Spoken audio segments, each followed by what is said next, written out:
Amigos, visitantes y seguidores de este apartado rincón del espacio-tiempo cibernético, donde el objetivo principal no es informar, sino poner a pensar para evitar la atrofia de facultades mentales básicas para la supervivencia. Desde hacía tiempo quería hacer este video sobre la izquierda neoliberal, aunque no la voy a seguir llamando así, porque eso da la idea de una izquierda que, aunque traidora, de todos modos se pasó a otra ideología. Sigue teniendo una ideología. Pero la verdad es que esta izquierda no se merece ni siquiera esa gentileza. Y es así como opté por, después de repasar la historia de su decadencia, por definirla como izquierda asocial, que de paso creo que es algo que la define de forma más acertada. Bueno, comencemos. Pero antes de comenzar, una aclaratoria. Como ustedes ya deberían saber, si han seguido mis videos, el globalismo tiene dos agendas, la globalista occidental propiamente dicha y la agenda del comunismo versátil, que es el globalismo chino, que actúa sobre todo en países del tercer mundo, países del hemisferio sur. Pues bien, hay una izquierda para cada una de estas agendas. Y la izquierda que sirve a la agenda del comunismo versátil, ustedes ya la conocen. Es la del chavismo en Venezuela, la del PT en Brasil, la del peronismo en Argentina, la de Evo Morales en Bolivia y desde luego la del castrismo en Cuba y el sandinismo en Nicaragua. En general, se podría decir que la izquierda del comunismo versátil es la izquierda confederada en el foro de Sao Paulo, aunque esta etiqueta no permite captar que hay ciertas diferencias, que no son detalles. Por ejemplo, el actual peronismo en Argentina tiene sus propias características. Basta estudiar un poco a Ernesto Laclau para entender esto. El PT en Brasil tiene sus corrientes. El lulismo es una de ellas, pero no es la única. Y no olvidemos que la izquierda comunista versátil también tiene sus expresiones en el primer mundo, en España. Está Podemos, en Italia está el movimiento Cinco Estrellas, que por ser un partido de puro gatekeeping, de todos modos es muy difícil de precisar porque es camaleónico. Y por allí anda una nueva internacional, la Internacional Progresista, en donde tenemos a Celso Amorín, Fernando Haddad, Rafael Correa, Noam Chomsky, Gustavo Petro, Yanis Varoufakis. Esta internacional progresista sin duda alguna agrupa al comunismo versátil. Pero, ¿qué está pasando aquí? Pasa que el comunismo versátil es muy heterogéneo. Agrupa trayectorias que pueden ser muy variadas.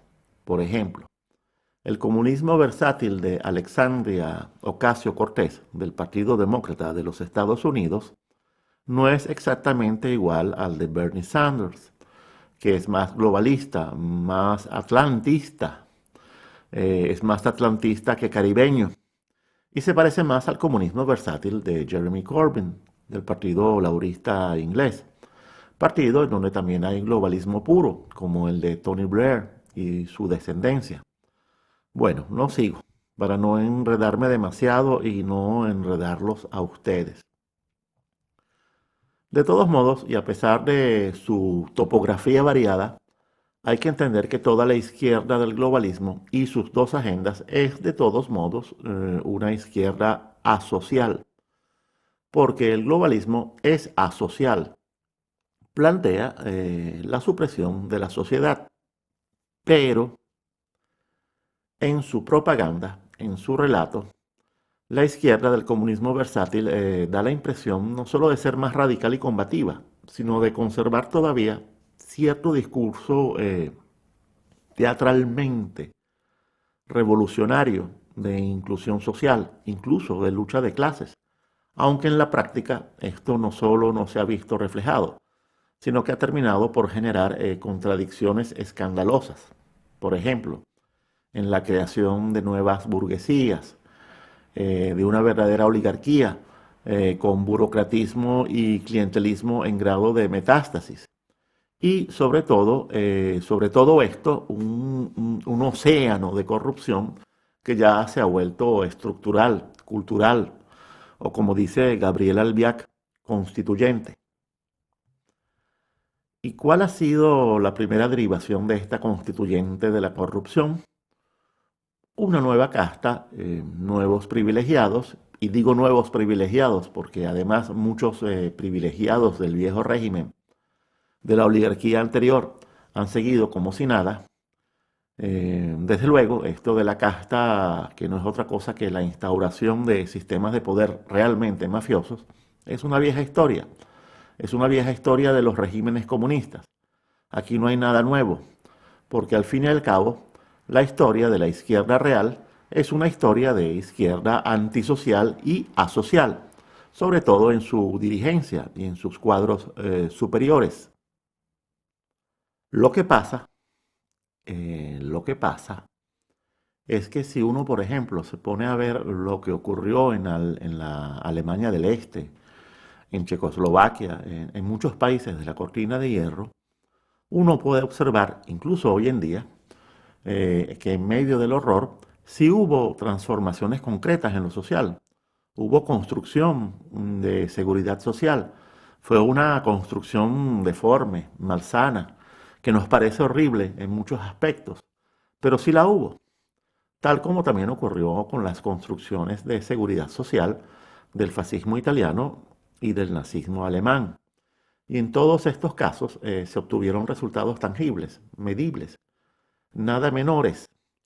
Y esto es muy distinto a la farsa perversa erigida por el chavismo, o los Kirchner, o la de Lula, que son insultos sin fin a la moral, a la dignidad, a la inteligencia, al pueblo, porque son obras de demolición social pura, de aniquilación social, son verdaderas muestras de izquierda asocial, que solo puede generar sociedades lumpen, desde lumpen burguesías allá arriba en lo alto, hasta lumpen proletariado más abajo, en el medio y más abajo. Recuerden también que la gran receta anticomunista de posguerra, aplicada a todo Occidente, comenzando por las naciones perdedoras, Alemania e Italia, se fundamenta en el mantenimiento de estados sociales, de estados de welfare, que ya habían sido concebidos, erigidos y echados a andar por el fascismo y el nazismo, sin dejar de reconocer que el estado social alemán fue una creación de los tiempos de Bismarck, y que también en Italia, previamente al fascismo, hubo una iniciativa parecida. Pero el gran impulso hacia el welfare, hacia el estado social, hasta convertirlo en algo estructural, que además fue funcional, ese impulso fue proporcionado por el fascismo y el nazismo. Por cierto, esto de la gran receta anticomunista que se aplicó en el mundo libre para prevenir cualquier alcance del comunismo más allá de la cortina de hierro, receta que explica el auge de la socialdemocracia y el socialcristianismo en la mayoría de los países de Occidente, es muy importante que la conozcan para comprender lo que voy a explicar hoy. De esta gran receta anticomunista me ocupé en el video número 11, que se titula Socialismo, Comunismo y la gran receta anticomunista, cuyo link está abajo en el texto descriptivo. Ahora bien, hoy les voy a hablar de toda la izquierda asocial globalista, que no desea la superación de las clases sociales, sino la superación de lo social, por eso la llamo asocial, y que se encuentra en convergencia perfecta con cierto capitalismo que dejó hace ya un buen tiempo atrás de fingir que era virtuosamente liberal. Es un fenómeno que no es reciente, no es una consecuencia de la caída del bloque soviético en los 90, aunque eso desde luego influyó. Tampoco empezó, como muchos suponen, con esa izquierda culturosa de intelectualismo exclusivamente burgués que se desarrolló sobre todo a partir de los años 60, sobre todo a partir de ese 1968, cuando la izquierda, en todas sus expresiones, comenzará a aburguesarse y el neoliberalismo comenzará su ofensiva política. Desde luego, ese proceso fue decisivo para el desarrollo de la izquierda asocial, pero la decadencia empezó antes, se gestó antes. A partir del 68, lo que hizo eclosión fue una nueva generación, pero la gestación originaria de esta izquierda asocial, la cual, según dos pensadores marxistas, el español Santiago Armesilla, que la despacha como izquierda indefinida, y el italiano Diego Fusaro, que la define como izquierda fucsia, la gestación de este engendro comenzó antes, mucho antes. Por cierto, Armesilla y Fusaro son jóvenes representantes de cierta izquierda marxista o marxiana que se opone a esta izquierda degenerada y que en el caso de Diego Fusaro estaba proponiendo ideas de izquierda con valores de derecha. Ese es su eslogan. Los valores olvidados de la derecha y las ideas abandonadas por la izquierda. Pero se trata en ambos casos de fenómenos que numéricamente siguen siendo muy reducidos. Bueno, volviendo al tema. Este engendro de la izquierda asocial realmente comenzó a desarrollarse hace bastante tiempo, más de lo que muchos se imaginan. Señores, la escuela de Frankfurt, la de Horkheimer y de Adorno, la de Habermas y Marcuse, nació durante la República de Weimar, en Alemania, en los años 20 del siglo pasado, hace casi 100 años. Y esa misma República de Weimar, depurada de sus elementos extremistas y bajo régimen de soberanía limitada y tutoría atlántica, fue reimpuesta en Alemania después de la Segunda Guerra Mundial. Y esa depuración no incluyó a la Escuela de Frankfurt, la cual siguió y nunca dejó de ganar prestigio intelectual y académico, incluso en los Estados Unidos, en las universidades de los Estados Unidos, en importantes universidades de los Estados Unidos. Y el caso de Antonio Gramsci y de su vigencia permanente es igual de ilustrativo, de cómo después de la Segunda Guerra Mundial no hubo ninguna depuración, sino todo lo contrario, hubo promoción y propagación. Y esta promoción y propagación no fue un plan de la Unión Soviética, señores. No fue un plan comunista, un plan de infiltración. El pensamiento de Gramsci y la escuela de Frankfurt prosperaron en las mejores universidades de Occidente, por las cuales muchos políticos importantes del mundo libre, supuestamente democráticos, no solo pasaron, sino que allí comenzaron sus carreras políticas. Y aquí tampoco se trata, desde luego, de objetar la libre investigación académica, algo que debe defenderse siempre y sin la menor duda. Lo que pasa es que la operación no fue de libertad académica o de libertad de cátedra, fue de hegemonización y dominio de la academia, de creación de un ejército intelectual, de creación de intelectualidad orgánica en todos los ámbitos.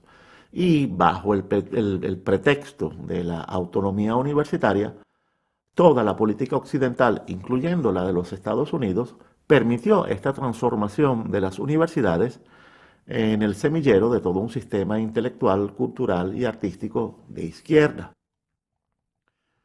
Y aquí habría que agregar otras corrientes y escuelas de pensamiento, además de Gramsci y la escuela de Frankfurt. Me refiero, por ejemplo, al estructuralismo y sus derivados, el de Levi Strauss, Lacan, el de Michel Foucault, Louis Althusser y otros más. Está la escuela de Budapest, donde está George Lukács, Yves van Meszaros. Está el postmarxismo de Ernesto Laclau y Chantal Mouffe. En fin, hay toda una pléyade de pensadores muy importantes que habría que estudiar además de Marx, Lenin, Trotsky. Trotsky. Trotsky fue un precursor del globalismo. Señores, estamos lejos de conocer al enemigo, muy lejos. Y en la derecha no hay nada comparable a esto. Hay pensadores de mucho mérito, cómo no. Pero no hay nada comparable a las bibliotecas enteras que la izquierda ha sido capaz de levantar. ¿Por qué? ¿Y por qué todo esto se permitió en Occidente? Ok, los comunistas nos infiltraron, pero si eso fue así, fue una infiltración visible, muy visible, a la luz del día. No fue una conspiración a la sombra. Y frente a esto, la pasividad y el generoso subsidio del sistema político de Occidente constituyen una evidencia resplandeciente, encandilante. Y esto no puede despacharse con justificaciones de universalidad, autonomía universitaria, libertad académica, debate de ideas, etcétera. Tomen en cuenta que esta pasividad y este generoso subsidio del sistema político frente a la obra de hegemonía cultural de la izquierda es la pasividad y complicidad del sistema político de la gran receta anticomunista. Y estos hechos están relacionados, mejor dicho, no hubiesen ocurrido el uno sin el otro. Por lo tanto, son complementarios dentro de un mismo proyecto político. Y aquí no se trata de conspiracionismo ni paranoia. Es un hecho real que ocurrió y sigue ocurriendo, frente al cual la alcahuetería occidental es muy difícil de explicar hasta que se detecta la existencia real del globalismo y uno comienza a estudiarlo, a estudiar sus orígenes. Y es allí cuando uno comienza a entender que existe un proceso que no es una conjura de los comunistas para hacerse con el mundo. No, no es eso. Y es por eso que la trama de eso que llaman el marxismo cultural no es solamente una trama tonta, justificable por ignorancia de la política. Es una trama encubridora cuyo objetivo es escondernos la corresponsabilidad que el neoliberalismo tiene en el proceso globalista. Los denunciantes del marxismo cultural nos impiden ver la deriva liberal, su degeneración y su confluencia con la izquierda asocial. Y si no logramos ver esa confluencia entre izquierda asocial y neoliberalismo, mucho menos lograremos ver el desarrollo en el tiempo de todo esto.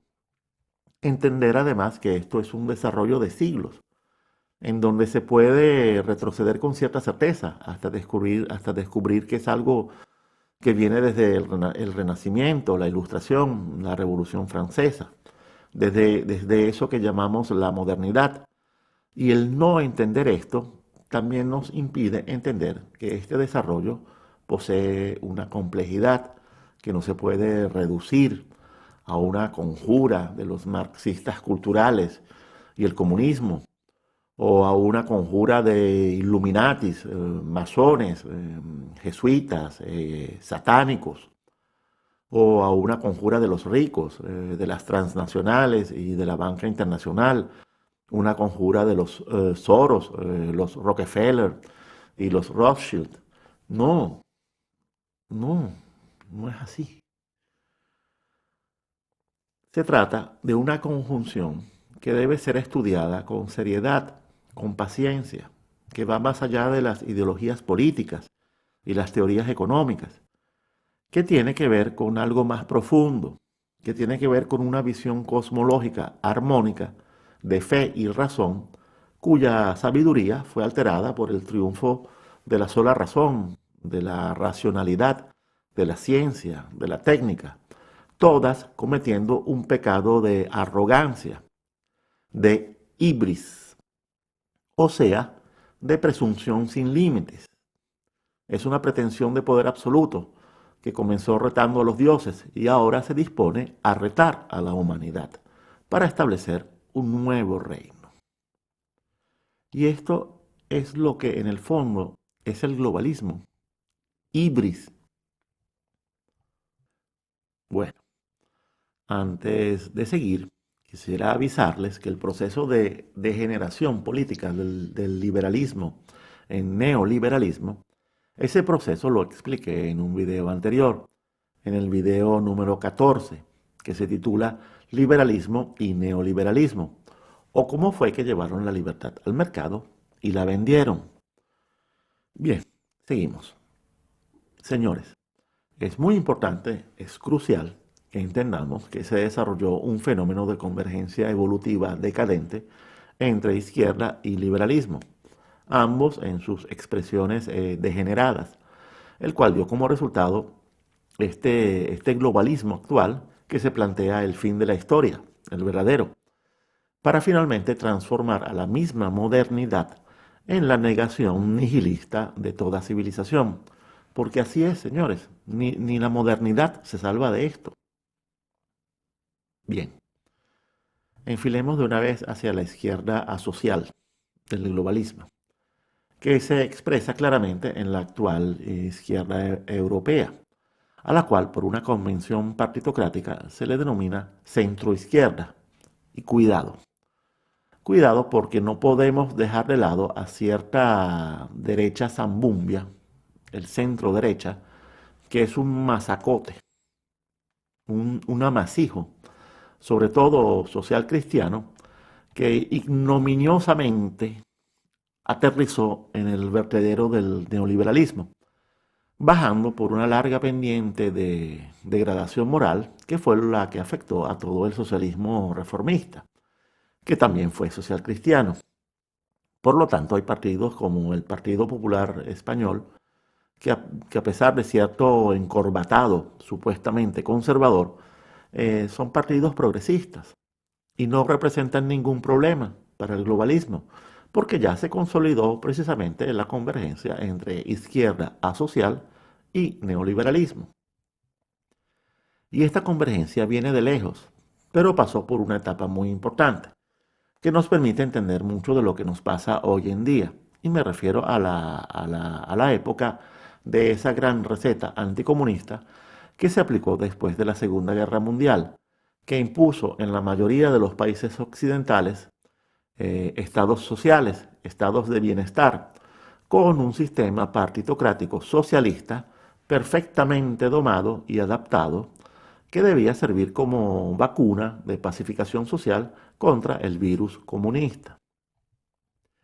Y en este sistema de socialismo domesticado, de socialismo instrumental a la Alianza Atlántica antisoviética, había, hay, aún hay, partidos socialdemócratas de centro izquierda, como Acción Democrática en Venezuela o el PSOE en España, y partidos socialcristianos de supuesto centro derecha, y pongan eso de derecha entre comillas, porque estos partidos de centro derecha, como Copay en Venezuela o el actual PP de España, de todos modos son socialistas, son progresistas, no se engañen, realmente son de izquierda, aunque hoy en día toda la izquierda asocial del globalismo, tanto la de centro izquierda como de centro derecha, en su obra de gobierno aplican con entusiasmo recetas neoliberales de precarización y compresión social, como la privatización del Estado Social de Bienestar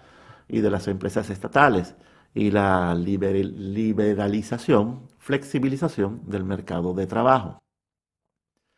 Y es sobre todo a partir de este proceso de posguerra que comienza a gestarse, es a partir de este proceso que comienza a gestarse esta izquierda asocial europea, porque desde el principio estamos ante una izquierda sumisa al poder atlantista, que nunca dejará de ser sumisa.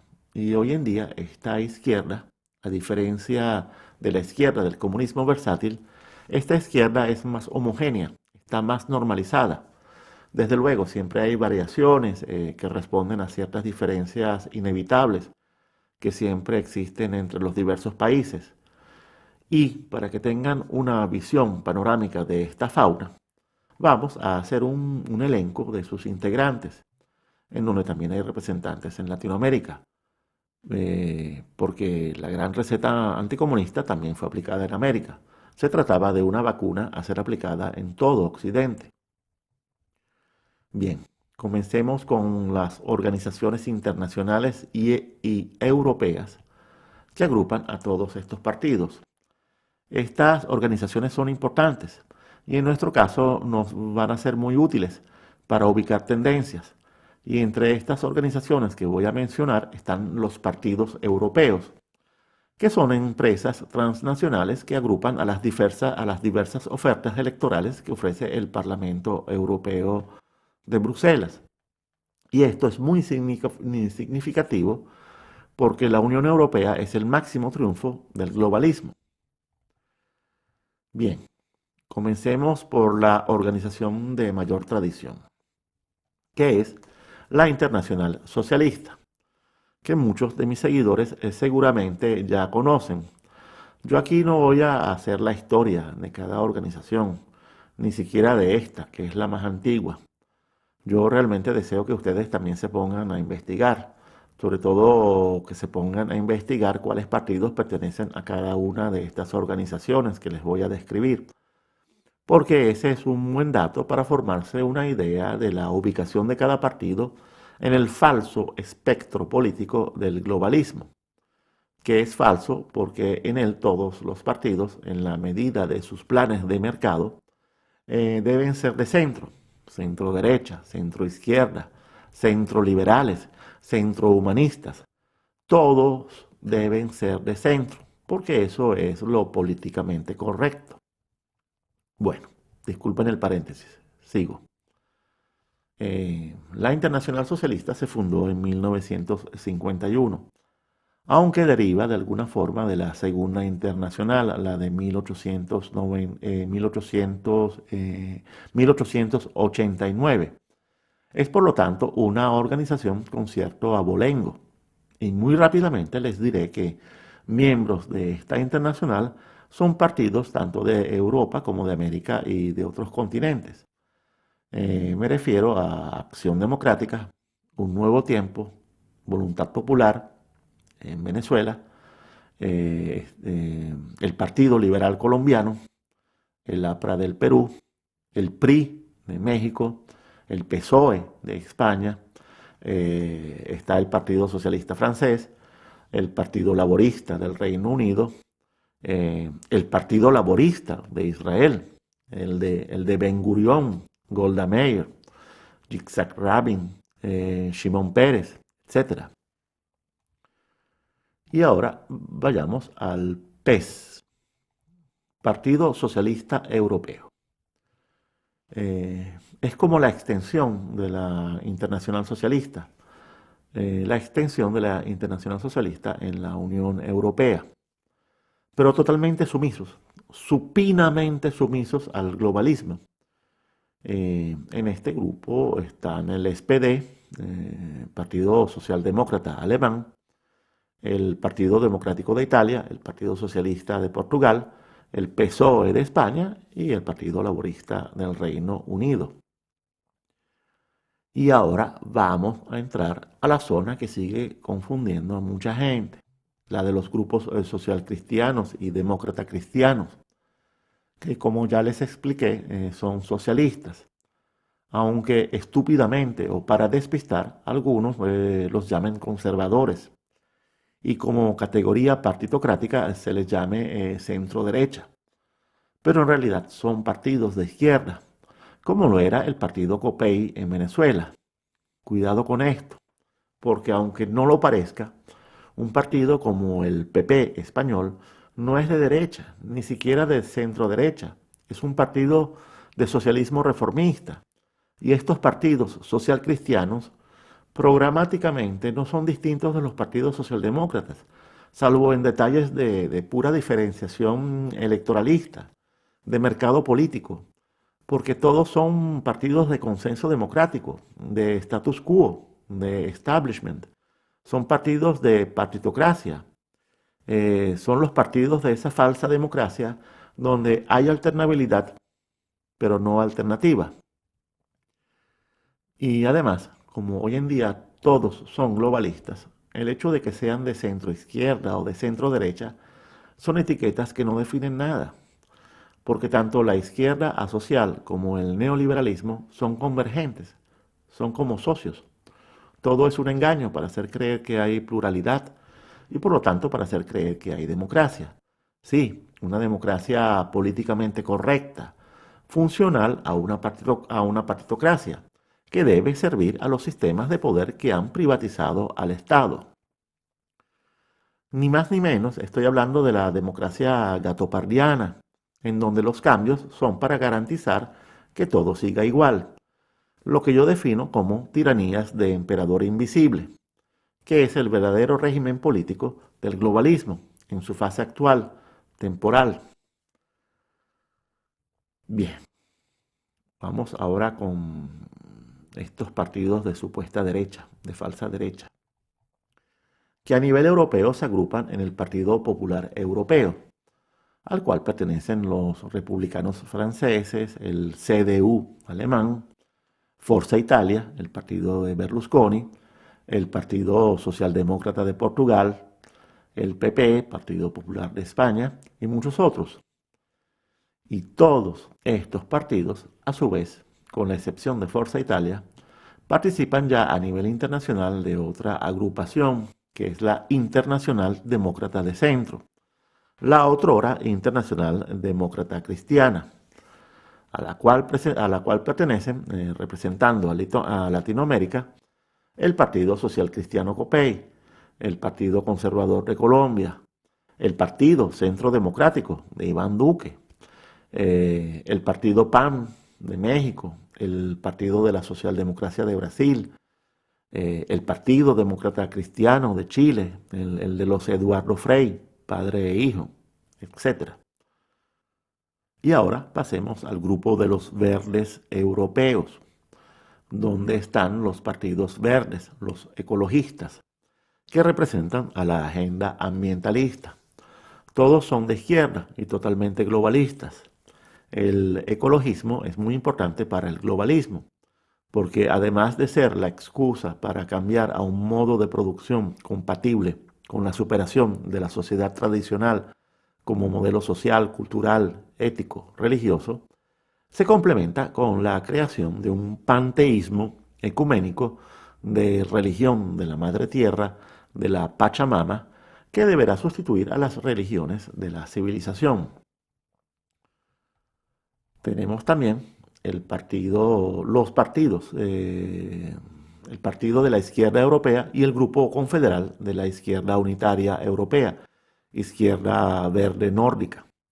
Dos grupos muy heterogéneos donde encontramos partidos de izquierda de todo tipo, tanto de comunismo versátil como globalistas, partidos ecologistas también aquí, y partidos comunistas propiamente dichos que aún sobreviven. Y finalizamos con un grupo muy interesante, la Alianza Progresista, que no se debe confundir con la Internacional Progresista que les nombré al principio, porque esta agrupación desea proyectarse como la nueva Internacional Socialista, pero en un sentido globalista más completo y acabado, que abarque partidos de las dos agendas globalistas y que además se encuentre perfectamente alineado con las agendas de la ONU y del Foro Económico Mundial de Davos.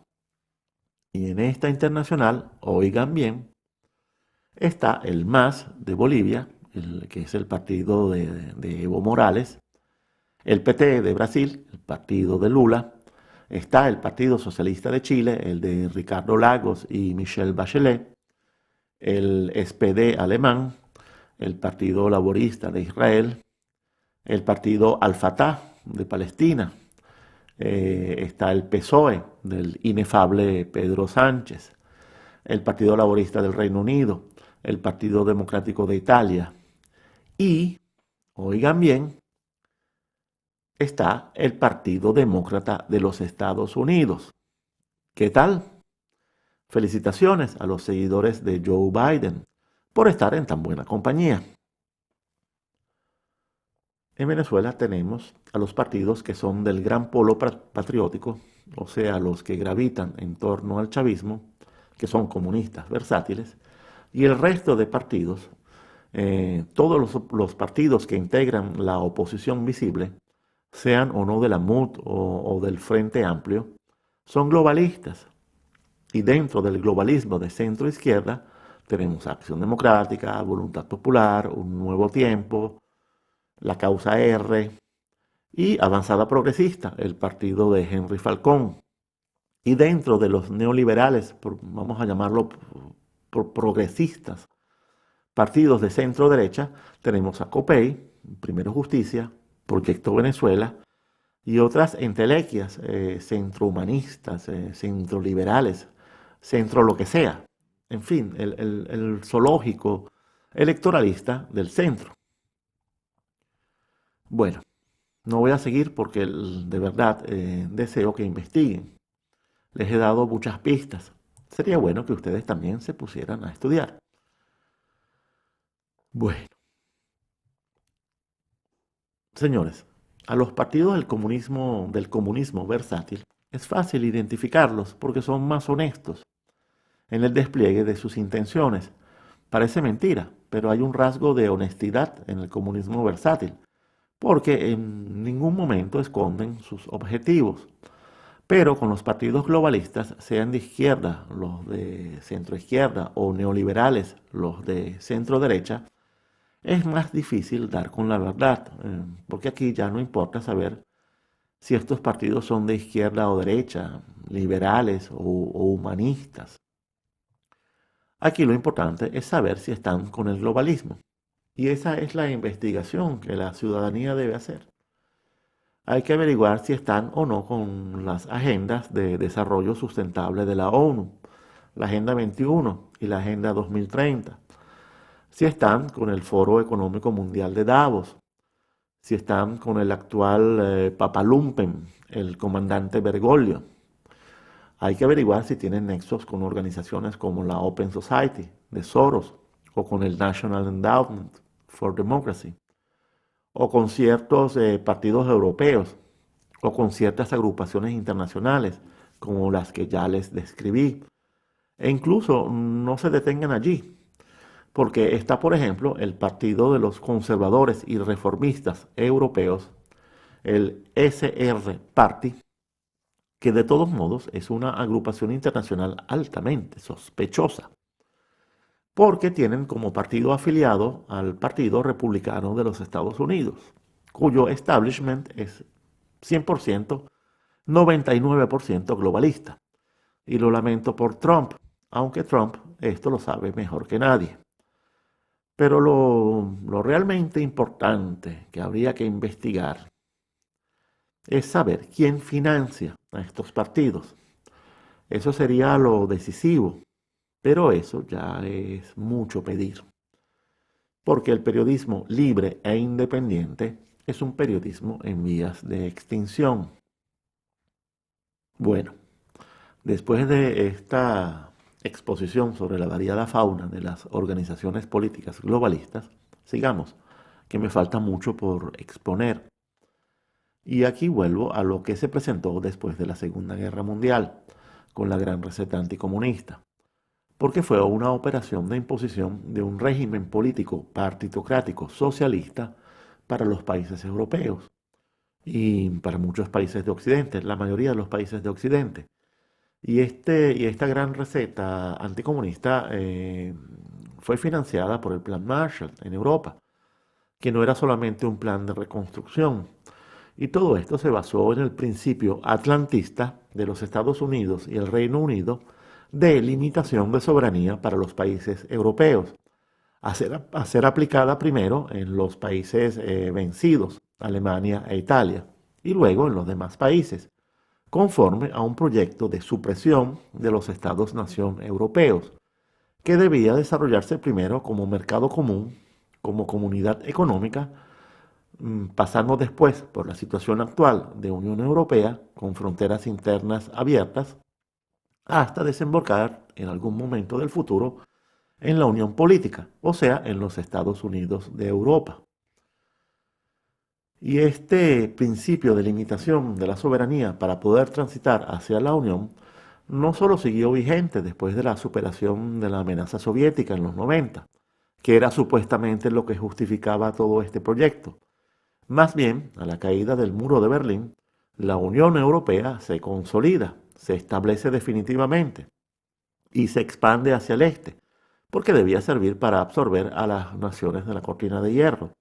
Y como el meollo consiste en la limitación de la soberanía, eliminando fronteras entre estados nacionales, estos planes de la gran receta anticomunista y el de la Unión Europea son globalistas desde el principio, desde su concepción. Por lo tanto, el globalismo se ejecuta desde el mismo principio de la Segunda Posguerra Mundial, a partir de 1945, y se expresa tanto en la gran receta anticomunista como en el proyecto de la Unión Europea, y también en la estrategia de la tensión, que explicaré más adelante. Estos tres métodos se conciben juntos desde el principio, y no se trata de proyectos supeditados a la Guerra Fría. Debían ser funcionales a la lógica de Guerra Fría, desde luego, pero se proyectan más allá de esto. Y no se trata de proyectos democráticos, porque la Unión Europea agrupa a gobiernos nacionales que son partitocracias, oligarquías de consenso, determinadas por un diseño de poder atlántico, que es un diseño desde arriba. Y esto es lo crucial de la gran receta anticomunista, que se supone que es anticomunista, antifascista, antitotalitaria, pero no es democrática. Y este proceso fue muy bien descrito por el pensador español Antonio García Trevijano en su libro Teoría Pura de la República. Aquí se los muestro.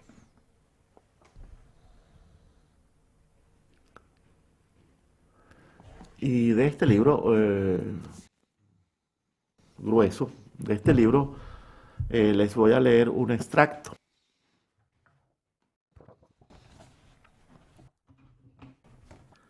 Finalizada la Guerra Mundial, el miedo a un retorno de las ideologías totalitarias motivó el blindaje del Estado con normas constitucionales que, suprimiendo la representación política mediante el sistema de elección proporcional, convirtieron a los partidos políticos en órganos estatales y en titulares exclusivos del poder constituyente, o sea, de la soberanía. Dictaduras sucesivas por turno de partidos estatales. La integración de los partidos de masas en el Estado no ha causado la de las masas, ya seducidas por el estado asistencial de las dictaduras. Los partidos no conforman la voluntad general, sino la voluntad de poder de una clase política estatal. El poder militar estadounidense improvisó poderes estatales para acordar la reconstrucción europea. Al mismo tiempo que el poder cultural, la UNESCO, organizó encuentros internacionales en Ginebra en 1947 entre los intelectuales para definir el porvenir de Europa. Los partidos estatales no tienen otra finalidad que la de gobernar por turnos, enriqueciendo prebendariamente a sus amigos o deudos. Y se enajenó todo, llamando democracia a la partidocracia y libertad de pensamiento al consenso. A la sinarquía de ambiciones e ignorancias, fundadora del Estado de partidos, cada parte de la innoble transacción aportó lo que tenía en común: la condición de perdedores impotentes ante la ascensión brutal del fascismo y del nazismo. Los Adenauer o de Gasperi aportaron el fraternal abrazo de los derrotados, como pedían los cerebros trasnochados en los reencuentros de Ginebra, organizados por la UNESCO. Retornar al parlamentarismo vencido, pero transformando a los partidos con el sistema proporcional en órganos del Estado financiados por los contribuyentes. La historia se repetía como bufonada.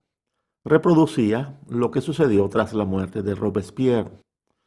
Máxima libertad de obrar para capitales especulativos con mínima libertad de actuar políticamente en la sociedad.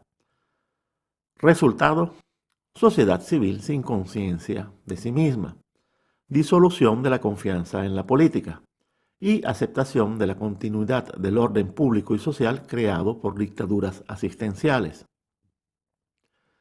El mensaje de los primeros gobiernos del Estado de partidos repetía el de Thiers a los franceses de la monarquía orleanista. Enriqueceos. Enriqueceos. El mismo mensaje de Deng Xiaoping al inaugurar en China el globalismo en 1978. Enriquecerse es glorioso.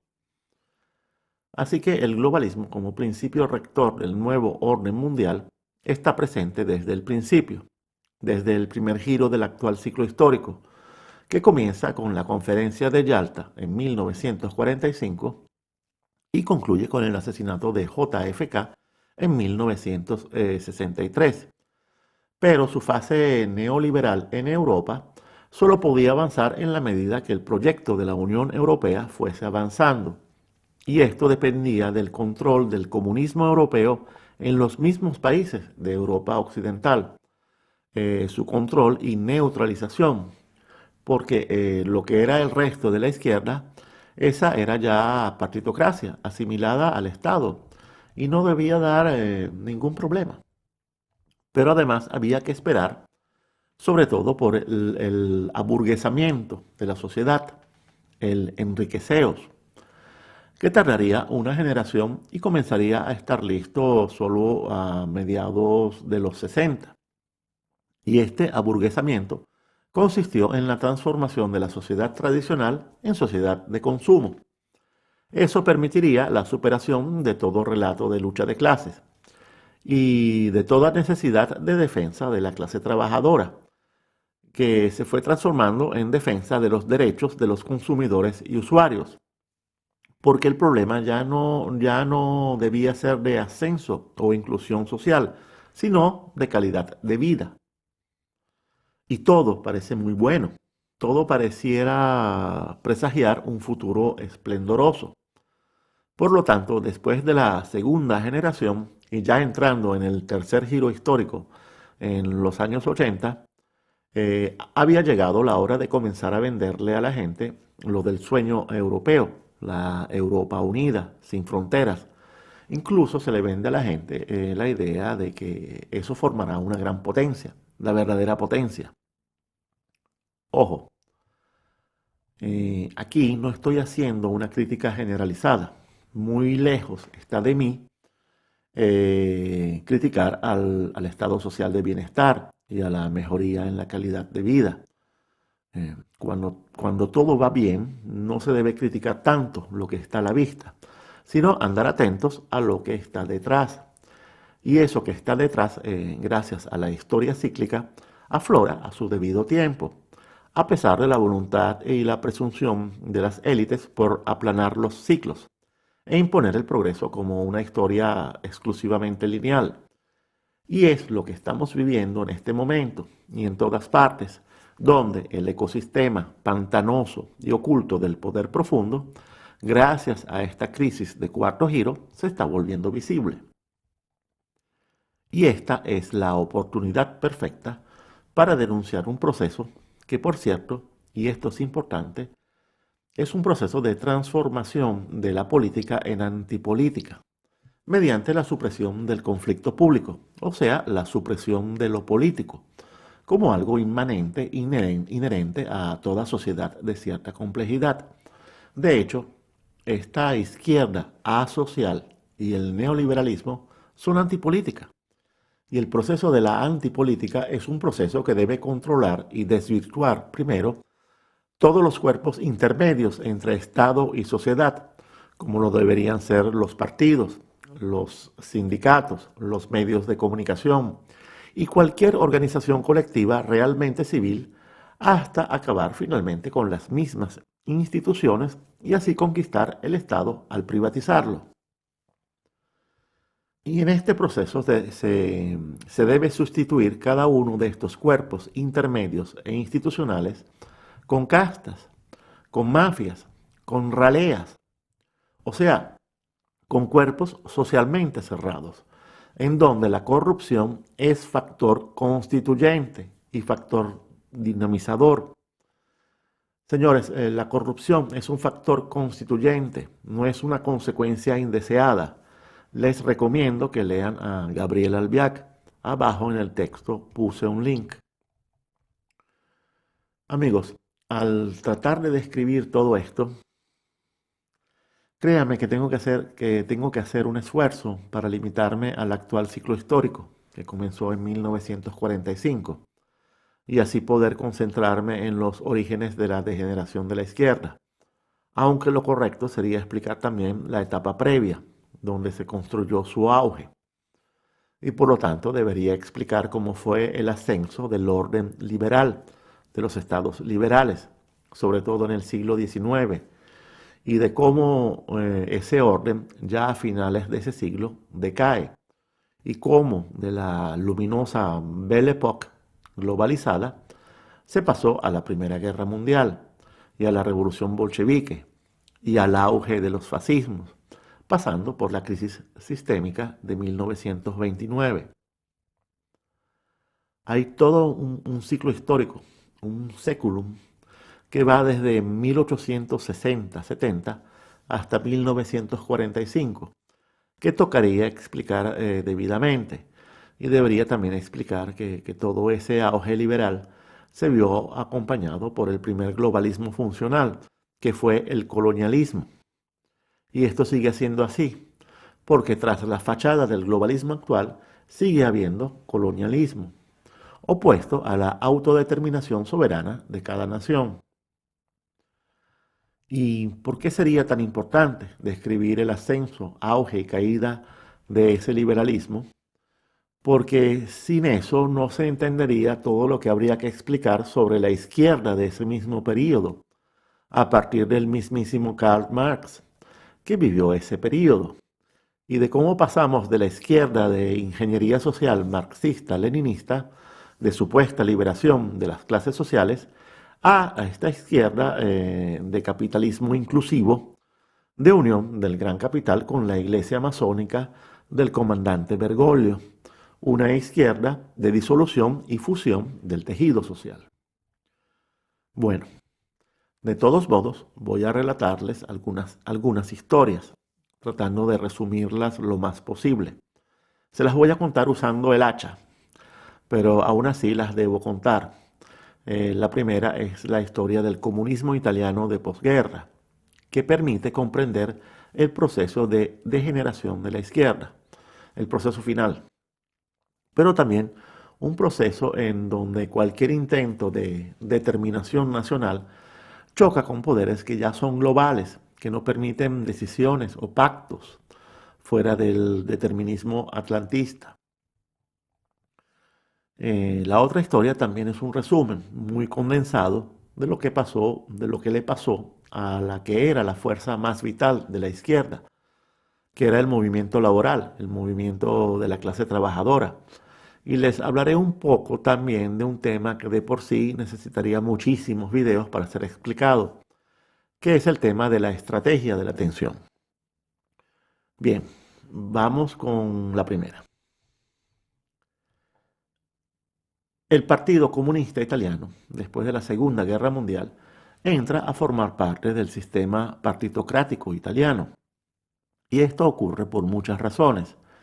La Unión Soviética es el aliado vencedor y eso debe reconocerse y respetarse, porque además hay pactos que durarán poco, porque la Guerra Fría comenzará pronto, pero aún hay pactos en ese momento. La otra razón es que la liberación de Italia del fascismo fue una verdadera guerra civil en donde los partisanos comunistas fueron protagonistas.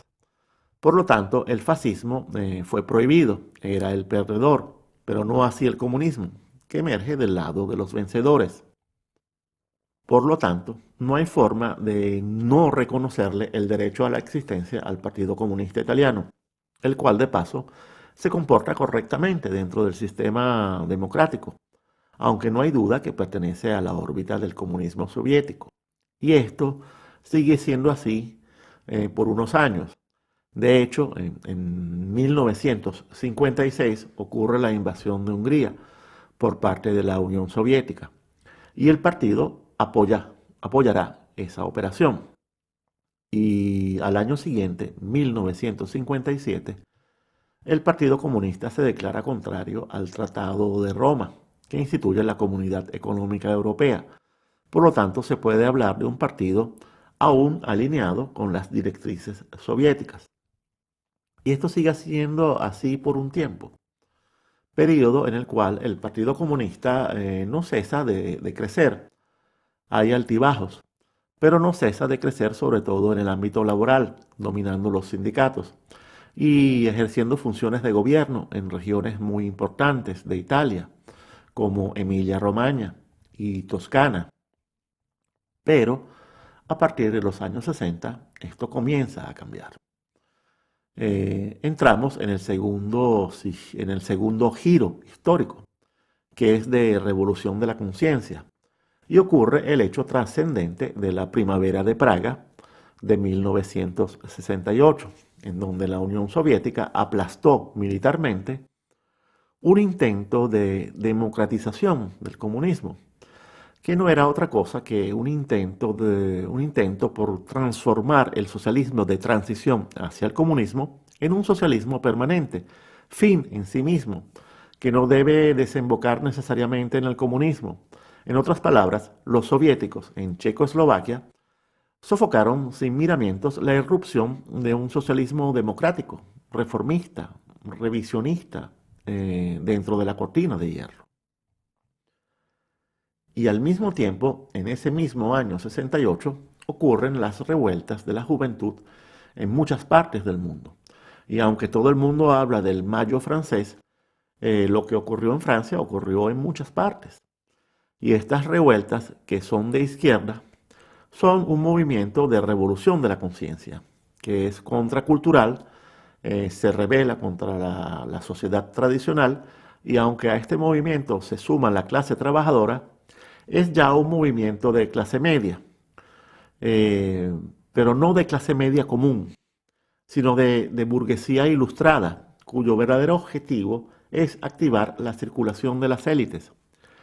En otras palabras, crear unas nuevas élites. Y estos procesos, el de Praga y el del 68, desembocan en el surgimiento del eurocomunismo en los años 70. ¿Y qué es el eurocomunismo? Es un movimiento de emancipación de los partidos comunistas de Europa con respecto al comunismo soviético, el cual, retomando las ideas de los socialistas de la Primavera de Praga, se lanzan con un proyecto político e ideológico de revisionismo marxista, a mitad de camino entre el marxismo-leninismo y el socialismo socialdemócrata. Y aunque este proyecto es impulsado por los partidos comunistas de Italia, Francia y España, no hay duda que el protagonista, no solo en lo ideológico, sino en lo político, fue el Partido Comunista Italiano. ¿Y por qué no hay duda? Porque casi al mismo tiempo en Italia se está preparando un pacto político estratégico entre el Partido Comunista y el Partido de la Democracia Cristiana, aunque sería más preciso decir un acuerdo entre Enrico Berlinguer, secretario general del Partido Comunista Italiano, y Aldo Moro, líder fundamental de la democracia cristiana y 5 veces primer ministro de Italia, porque tanto el ala más a la izquierda del Partido Comunista como el ala más a la derecha de la democracia cristiana estaban en contra de esto. ¿Y en qué consistía este acuerdo? Conocido como el compromiso histórico. Bueno, aquí les voy a leer una definición que es bastante satisfactoria, a pesar de todo. Y es una definición que se encuentra en la enciclopedia italiana Treccani. Esta estrategia se basó en la necesidad de colaboración y concertación entre las fuerzas populares de inspiración comunista y socialista con las de inspiración católico-democrática, con el fin de crear una alineación política capaz de llevar a cabo un programa de profunda rehabilitación y renovación de la sociedad y del Estado italiano, sobre la base de un consenso de masas tan amplio que pudiese resistir las reacciones de las fuerzas más conservadoras. ¿Y cómo terminó este acuerdo? Bueno, comenzó con un preaviso. El atentado contra el comunista Berlinguer durante una visita a Bulgaria en 1973 y terminó con el magnicidio del demócrata cristiano Aldo Moro en 1978, de manos de las Brigadas Rojas, una organización terrorista de izquierda que la investigación histórica se ha encargado de mostrar como lo que era realmente, como una organización que fue permitida, infiltrada, vigilada y maniobrada por un sistema de poder paralelo al Estado italiano. El verdadero Estado profundo italiano, que no es italiano, es atlantista, o sea, es controlado por el Deep State de los Estados Unidos y el Reino Unido, que a su vez fue el artífice de la estrategia de la tensión, que se aplicó en Italia durante los años de plomo, una época de atentados terroristas de todo tipo y magnitud que se extendió desde finales de los 60 hasta finales de los 80, no, hasta mediados de los 80. Pero fíjense también que hubo un atentado contra el comunista Berlinguer en Bulgaria, en la cortina de hierro, dentro de la cortina de hierro. ¿Por qué? Porque la Unión Soviética, desde luego, se oponía a que la estrategia eurocomunista diese como resultado un Estado socialista independiente de los designios del comunismo soviético y que pudiese servir de inspiración a otros partidos comunistas en otras partes. En otras palabras, tanto el orden mundial de Occidente como el orden comunista soviético no podían tolerar ningún desarrollo político de determinación soberana. Los Estados Unidos y el Reino Unido no podían tolerar un acuerdo de comunistas, aunque fuesen eurocomunistas, más socialdemócratas que comunistas, con la democracia cristiana, que era el partido hegemónico del capítulo Italia de la gran receta anticomunista. Y por las mismas razones, pero a la inversa, Moscú tampoco podía tolerar esto. ¿Y qué vino después de esto? Bueno, comenzó a ocurrir todo un proceso de destrucción de la clase política italiana de posguerra para sustituirla por otra, algo que sería sumamente complicado y largo de explicar, pero lo importante aquí es que este proceso encaminará a Italia por el sendero que la llevará directamente a su anexión por parte de la Unión Europea en 2002, cuando adopte el euro como moneda. Y mientras tanto, ¿qué pasó con el Partido Comunista? Luego del asesinato de Moro y la cancelación del compromiso histórico, en, en los años 80, el Partido Comunista seguía siendo el principal referente de todo el movimiento sindical, pero Enrico Berlinguer en esos años termina por abrazar la causa de la Unión Europea, incluso apoyando a la OTAN, y por lo tanto se termina de alejar de la Unión Soviética, especialmente después de la invasión de Afganistán y la activación de la rebelión en Polonia contra el comunismo. Esto hasta su muerte en 1984, justamente al principio del tercer giro histórico. Y el tercer giro histórico, como es un giro de disolución, de descomposición, pues a partir de ese momento comienza la decadencia final del Partido Comunista, o sea, su fusión total en el sistema partitocrático, no solo a nivel nacional, sino europeo. De hecho, en 1986 entra a formar parte del Partido Socialista Europeo, que ya les presenté.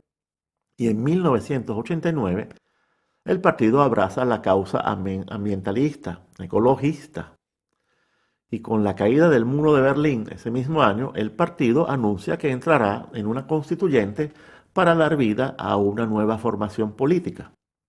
Y es así como en 1991 el Partido Comunista Italiano deja de existir y se transforma en el Partido Democrático de la Izquierda, cuya evolución final hoy en día es el Partido Democrático a secas, el partido más furiosamente europeísta de Italia.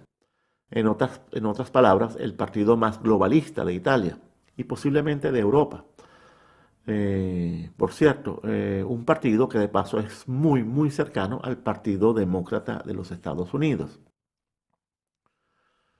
Pero a la final, tanto el Partido Comunista de Enrico Berlinguer como la Democracia Cristiana de Aldo Moro ya no existen. Misión cumplida.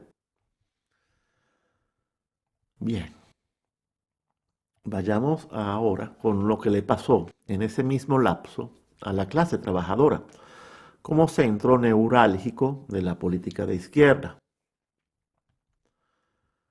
El movimiento obrero socialista en los países occidentales de Europa, que era independiente en ideología y acción desde sus orígenes, después de la Segunda Guerra Mundial comienza a ser poco a poco secuestrado por los partidos del sistema y es mediatizado, instrumentado.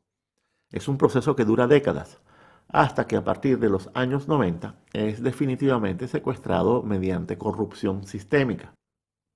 Y este solo hecho demuestra cómo la izquierda ya se había colocado irreversiblemente del lado del poder y no del pueblo. Demuestra cómo la izquierda del sistema había suprimido incluso la posibilidad reformista al institucionalizar el gatopardismo para todos, no solo para las élites, también para los trabajadores, al convertir los conflictos laborales en una escenificación rutinaria de desfiles coreográficos, pliegues noveleros, huelgas dramatizadas y tripartitas teatrales. Toda una ritualidad destinada al agotamiento. Y de hecho, ese agotamiento, cuando finalmente ocurrió, se parece al que le pasa a las modas. De hecho, cuando empieza la ofensiva neoliberal a todo cañón en los 90, los sindicatos tienen un cortísimo momento estelar que es tan decrépito que parece reaccionario. Y la percepción social es que eso de los sindicatos comienza a ser algo fuera de moda, una moda cansada y cansona. De hecho, a partir de esos años, y cada vez más en la propaganda y en la publicidad de los partidos de izquierda, aparecen los desempleados, las mujeres, las amas de casa, los niños, los jóvenes, los estudiantes, pero han desaparecido los obreros.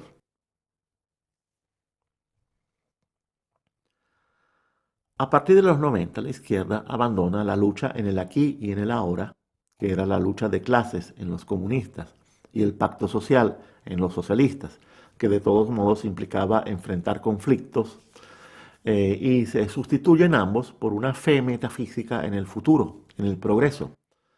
Se impone la visión progresista de la historia como una progresión ascendente y sin fin, una fábula seductora para la futura sociedad infantilizada. Y en un 2x3, toda la izquierda abandona sus temas centrales para zambullirse en la religiosidad planetaria del globalismo, del nuevo mundo feliz, donde los problemas del modo de producción, de las clases sociales, de la acumulación de riqueza, quedan como los primitivismos de una izquierda perdedora, que viene de una larga serie de derrotas, comenzando con el triunfo del consumo en los años 60 como indicador positivista de calidad de vida y de estatus, hasta llegar en esos 90 a la derrota que les propina el supuesto fin de la historia. En realidad, ocurre una rendición completa de la izquierda ante el capitalismo globalizado. Y esta rendición no es tanto por derrota, como los neoliberales quieren hacernos ver, sino por asimilación. Porque la absorción de la izquierda en el sistema termina por ser total. Su corrupción termina por ser total. Ya supera las 2 generaciones. Y de la izquierda solo quedan palabras, consignas y campañas mediáticas, todas de mercado. Es la conversión final de la idea y la acción política en mercado político. Y esto se afirma con el mayor desparpajo desde la tecnocracia antipolítica de asesores mercadológicos y empresas encuestadoras. Por lo tanto, en la izquierda solo hay palabras de mercado, consignas de mercado, campañas de mercado y, desde luego, dirigentes que son productos de mercado. En otras palabras, la izquierda fue al mercado y salió comprada, y en su supuesta confrontación con el liberalismo, en vez del choque, surgió una tensión sexual. Se enamoró y se fue a la cama con el liberalismo del dios mercado, o sea, con el neoliberalismo. Y este matrimonio, destinado a engendrar los hijos del globalismo, se expresa en varios fenómenos, pero hay uno de naturaleza supuestamente ideológica que es muy actual y llama mucho la atención, y es el fenómeno del antifascismo como tema dominante, o sea, del antifascismo tanto neoliberal como de izquierda, o sea, el fenómeno del antifascismo globalista. A ver, ¿qué pasa aquí? Si a usted se le ocurre pensar, y ni hablar de mencionar, que en el pasado muchas cosas funcionaban mejor que hoy en día, y ni se le ocurra declarar que en el pasado se vivía mejor, cuidado con esto, porque alabar cosas del pasado es fascismo. Esa es la verdadera definición progresista del fascismo. El pasado es el fascismo. Todas las cosas del pasado son fascismo. Y según esta lógica, para derrotar al fascismo en forma definitiva, se debe derrotar al pasado, aplicando un gran reseteo, un gran reinicio, que es un acto adolescente, un acto Peter Pan, que es típicamente adolescente, y además se conjuga con el miedo de las élites globalistas al envejecimiento, a verse como humanos con pasado. De allí deriva su fijación en los viejos, como algo prescindible mediante triaje sanitario, pandémico o eutanasia. Esos viejos que son el testimonio viviente de la tradición, palabra maldita para las élites globalistas.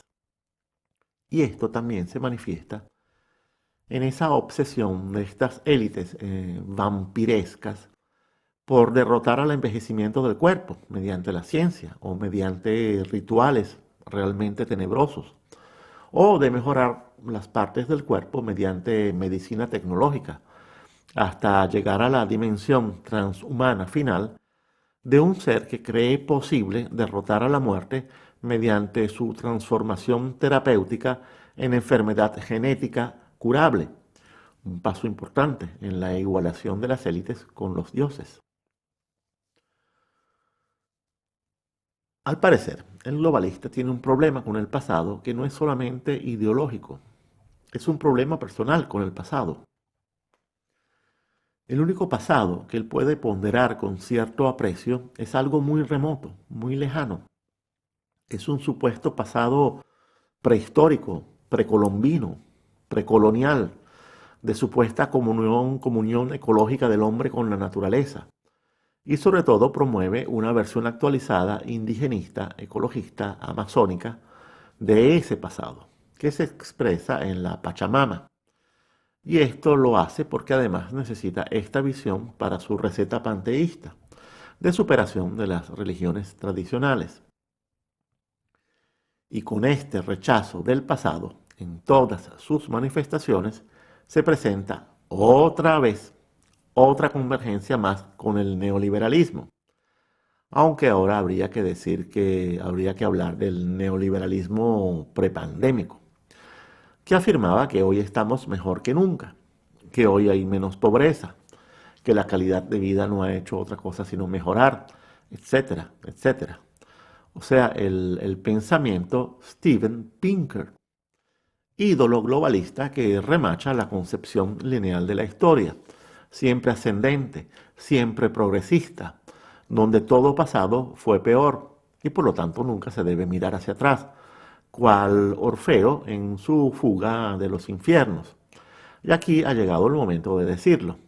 El progresismo no nace en la izquierda, ni nace en el liberalismo. El progresismo nace con la ilustración, con la modernidad, y se expresa en sus dos hijos predilectos, el liberalismo y el comunismo, hijos de la razón, de la ciencia, de la técnica. Por cierto, hay un libro muy interesante que trata sobre todos estos temas que estoy exponiendo. Un libro que encuentro muy recomendable, aunque no sé si exista una versión en español. El libro se titula El complejo de Orfeo, la izquierda, la gente común y la religión del progreso. Y su autor es Jean-Claude Michéa.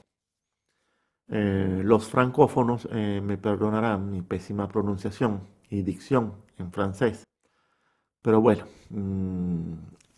pero no solo recomiendo este libro. Este autor me parece muy interesante porque se ocupa mucho del tema de la convergencia de la izquierda con el liberalismo, o mejor dicho, de cómo el liberalismo se tragó a la izquierda. Ahora bien, al observar lo que pasó con el Partido Comunista de Italia y con el movimiento sindical, hay que estar conscientes de cómo se desarrolla todo el tiempo una operación globalista de poderes y superpoderes, que desde el primer momento juega con las ideologías, las usa instrumentalmente.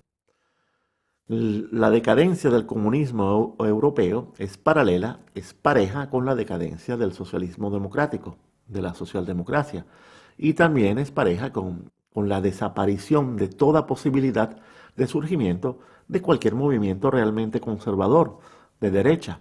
Y todo esto se desarrolla mientras ocurre el ascenso de un neoliberalismo que es, a su vez, una degeneración del liberalismo clásico, especialmente del liberalismo político clásico.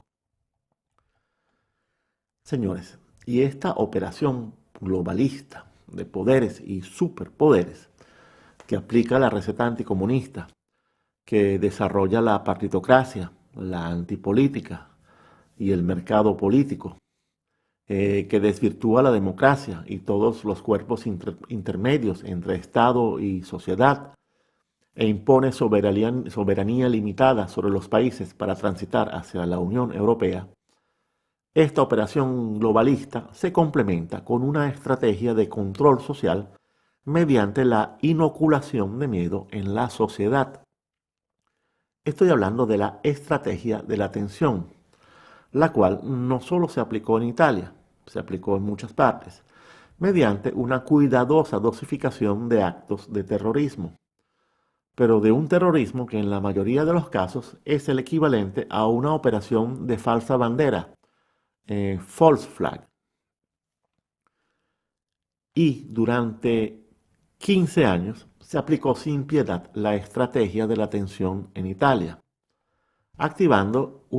organizando una compleja red capilar de autores intelectuales y materiales, de cómplices necesarios, de organizaciones a la luz y en la sombra.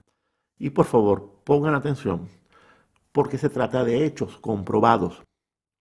No es especulación conspiracionista, que de paso no es una hipótesis mía, es una hipótesis que ha ido ganando terreno en muchísimos investigadores, no solo italianos, la mayoría de los cuales no son ni lejanamente conspiracionistas.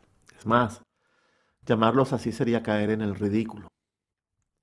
A ver, ¿cuál es la organización detrás de esta estrategia?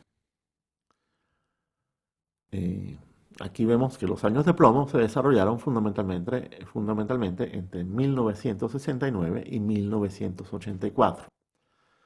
Veamos, había un ejército clandestino, oculto, un ejército organizado según el modelo atlantista Stay Behind, de guerra asimétrica, que se llamaba Gladio y que operaba siguiendo órdenes del sistema de poder atlántico, que es un sistema de poder paralelo al Estado italiano. había grupos terroristas de ultraderecha, todos neofascistas, y grupos terroristas de extrema izquierda, como las Brigadas Rojas, las que mataron a Aldo Moro. Y todos estos grupos siempre fueron permitidos, infiltrados, vigilados y maniobrados por el sistema de poder paralelo. Había mafia en todas sus variedades y estuvieron involucradas todas las organizaciones regionales, aunque todas estas organizaciones regionales también son nacionales. Estaba la Cosa Nostra de Sicilia, la 'Ndrangheta en Calabria, la Camorra de Nápoles, la Banda de la Magliana en Roma, todas ejecutando acciones de sicariato y extorsión, pero en clave terrorista, o sea, de exhibición pública, como tratando de dejar un impacto fuerte en la gente. Había extremismo islámico como Pedro por su casa, sobre todo relacionado con Palestina, al cual, mediante un pacto mutuo de no agresión con el Estado, se le permitía usar el territorio italiano para comprar armas, explosivos, organizar guaridas y aliviaderos y efectuar operaciones de tráfico y lavado de dinero. Y ahora vamos a lo más importante. Había un sistema de poder paralelo al Estado italiano, concentrado en la logia masónica P2, que además era el encargado de coordinar acciones con los agentes que maniobraban a los grupos terroristas y con todo el crimen organizado. Esta logia P2 actuaba en Italia y en el cono sur de Latinoamérica. Por ejemplo, sus miembros colaboraron en primera persona con el regreso de Perón al poder en 1973. Pero a su vez, la logia P2 era subalterna con respecto a un sistema de superpoder internacional donde había superlogias masónicas, las Urlogs, y desde luego el sistema atlantista de los Deep States americano y británico, que actuaban sobre todo mediante sus agencias de inteligencia. Y esta logia P2 tenía entre sus miembros a muchos altos mandos de todas las Fuerzas Armadas italianas, sobre todo el alto mando de los carabineros, que son la Guardia Nacional en Italia, y había miembros de la alta jerarquía de todas las agencias de inteligencia y contrainteligencia del Estado italiano. Y esta logia P2, además, tenía entre sus miembros a muy importantes políticos, magistrados, empresarios, académicos, periodistas y desde luego había banqueros. Por lo tanto, la logia P2 tenía conexiones de muy alto nivel con gran parte del sistema bancario italiano, sobre todo el dominado por la masonería o por el Opus Dei. Y esto era crucial para transferir, financiar y lavar todo el dinero necesario para poder operar. Y a través de este sistema bancario tenía conexiones pero muy íntimas con el IOR, Instituto para las Obras de Religión, mejor conocido como el Banco del Vaticano, y la logia se codeaba con el alto gobierno del Estado Vaticano, mejor conocido como la Curia Romana. Y esto quedó perfectamente expuesto en el caso del Banco Ambrosiano y del banquero Roberto Calvi, el banquero de Dios. Y a través del sistema IOR había una conexión de primera de la logia P2 con bancos en los Estados Unidos, que quedó expuesta en el caso del banquero Michele Sindona. Señores, la logia P2 era todo un sistema de poder, controlado a su vez por un sistema superior de poderes, que no era italiano. Y este sistema fue eficaz. Algunos afirman que sigue siendo eficaz. Y es tan eficaz que ha sido copiado. De hecho, estimo que su principal copiador en el modo de operar es el Foro de Sao Paulo. Hay un artículo en mi blog que le dediqué a esta semejanza, a este paralelismo, que se titula El Foro de Sao Paulo, cuyo link puse más abajo en el texto. Y todo este sistema de poder, de Estado paralelo, desde la invasión aliada de Sicilia en 1943, durante la Segunda Guerra Mundial, es el que impide que el Estado italiano pueda declararle la guerra a la mafia, una verdadera guerra a la mafia. Solo puede hacerlo en forma episódica y teatral. Los famosos jueces antimafia, Giovanni Falcone y Paolo Borsellino, no fueron asesinados por su conocimiento de la mafia, sino por su conocimiento de las conexiones secretas entre la mafia italiana, el Estado italiano y el sistema de poder paralelo. Y frente a este sistema, el Estado como tal, el Estado formal, oficial, y su clase política y su clase burocrática eran o títeres o rehenes. Y cuando a alguien como Aldo Moro se le ocurrió inventar algo distinto, o a estos jueces se les ocurrió inventar algo distinto, bueno, ya saben lo que les pasó.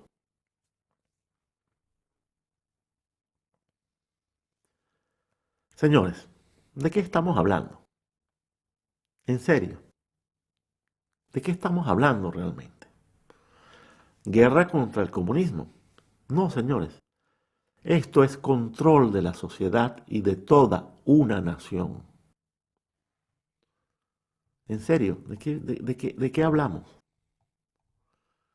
Y parte importantísima e indispensable de este control sobre la sociedad y la nación es desde luego la implantación de una partitocracia controlada, no de una democracia. El problema de la democracia, el verdadero drama de la democracia, es que desde el principio fue concebida de esta manera en muchos países.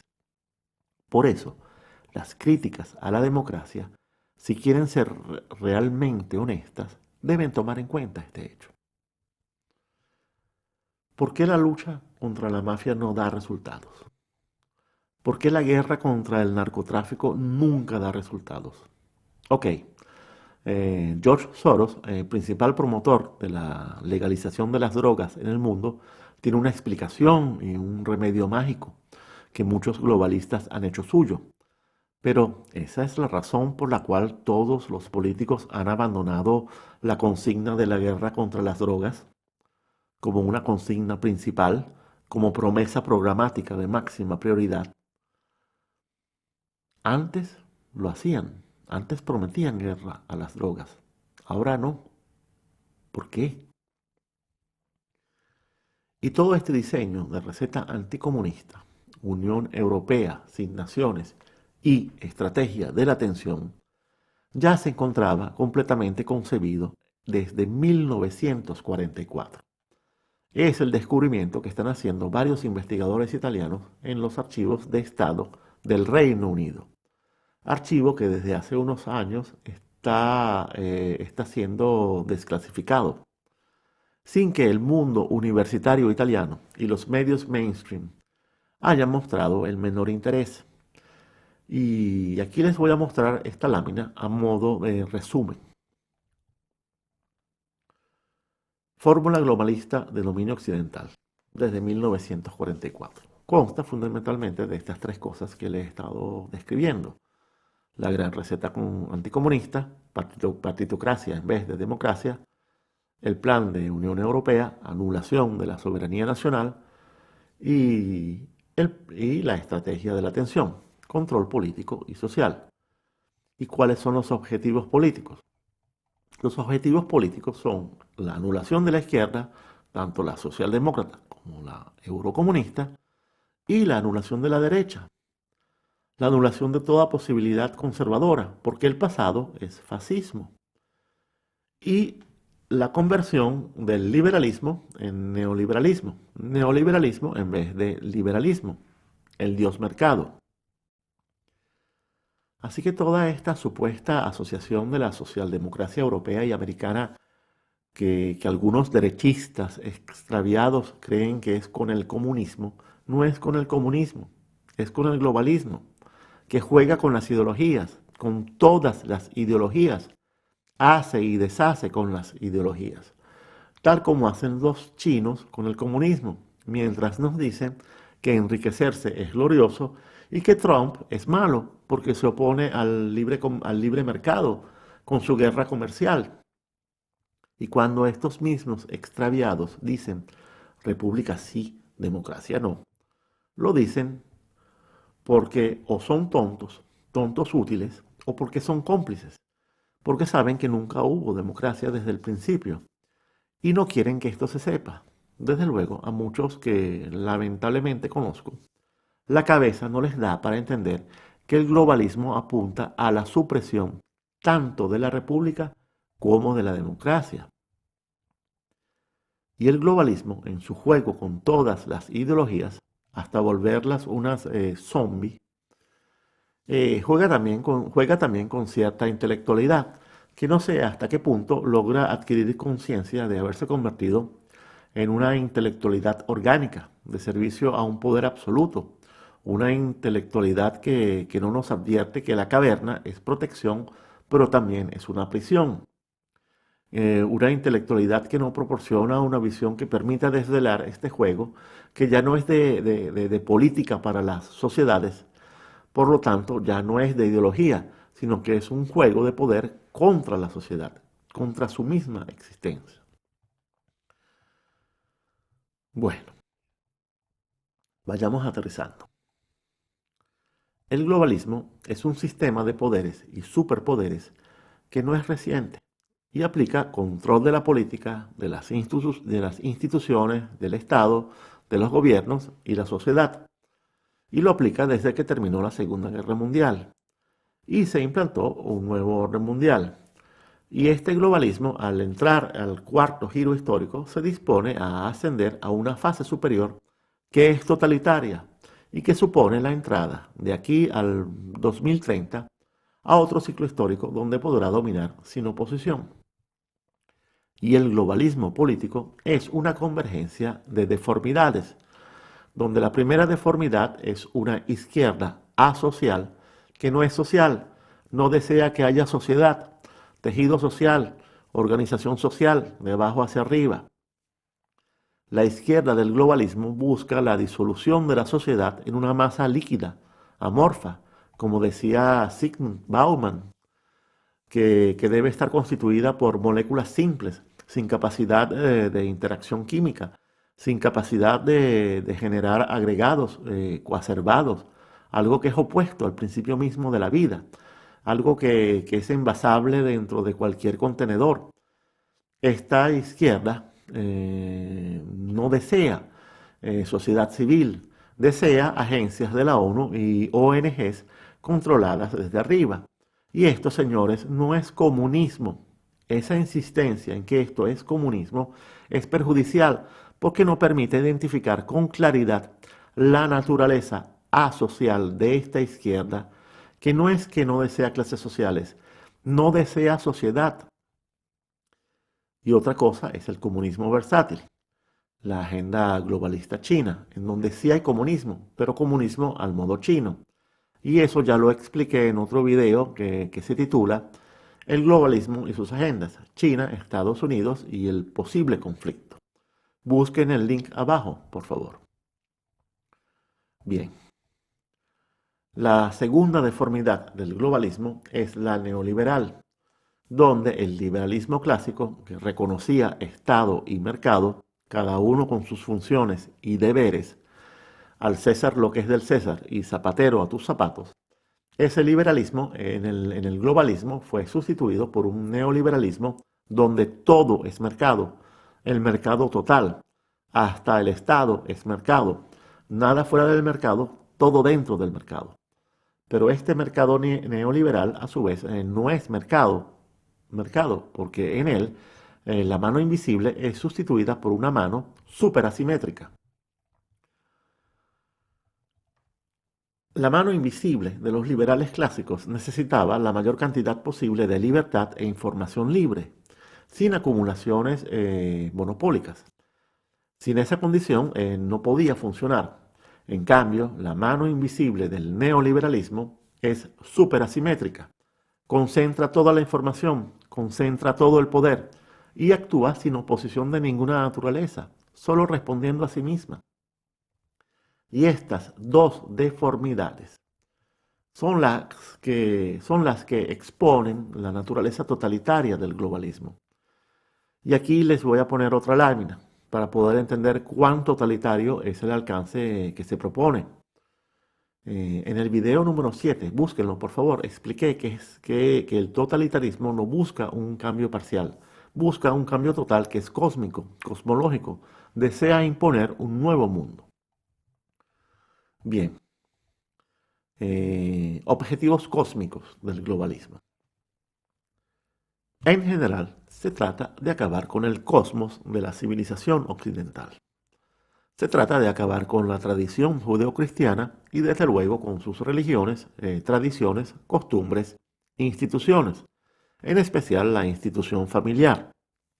Pero también se trata de acabar con la modernidad en su expresión política, social, liberal.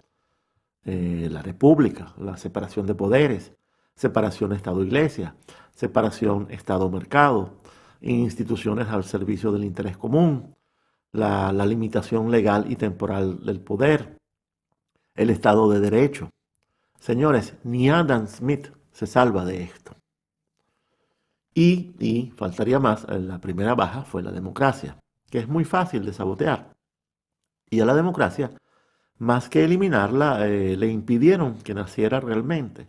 Y todo esto debe conllevar a la superación de la humanidad, la sociedad y las naciones, tal como las conocemos. Lo de las naciones está claro. La construcción antinacional más difícil de lograr, que era la Unión Europea, esa la lograron. Y también, al parecer, le están apuntando a la propiedad. Ese lema de no tendrás nada, pero serás feliz, del gran reseteo propuesto por el partido Global de Davos, apunta también a la superación de la propiedad, que es sagrada tanto en la tradición judeocristiana y de otras religiones cuando predican el no robarás, y la propiedad, desde luego, es central en la tradición liberal. Y en cuanto al control y manejo de las masas, aplicando ciencia e inteligencia artificial, bueno, eso ya lo estamos viviendo con la pandemia, donde el poder siembra miedo para cosechar protección, constituyendo un totalitarismo terapéutico, biopolítico, sin fronteras, mediante aplicación de medicina, ciencia, tecnología e inteligencia artificial, erigiendo así un gran egregor colectivo sobre la base de controlar todos los egregores individuales que hoy en día creo que se encuentran contenidos en nuestros dispositivos móviles. Y este reino del ibris busca derrotar tanto a la fe como a la razón por igual. No debe haber ni Dios ni hombre en el nuevo mundo feliz. Bueno, amigos y seguidores, es todo por hoy. Sí, este video salió largo, pero sentí que no debía dividirlo. Tenía que mandarme la visión completa, coincidiendo con la hora más oscura, la del solsticio. Bueno, amigos, les deseo a todos una feliz Navidad. No dejen que nada ni nadie les impida celebrar la Navidad. Y nos veremos pronto, muy pronto.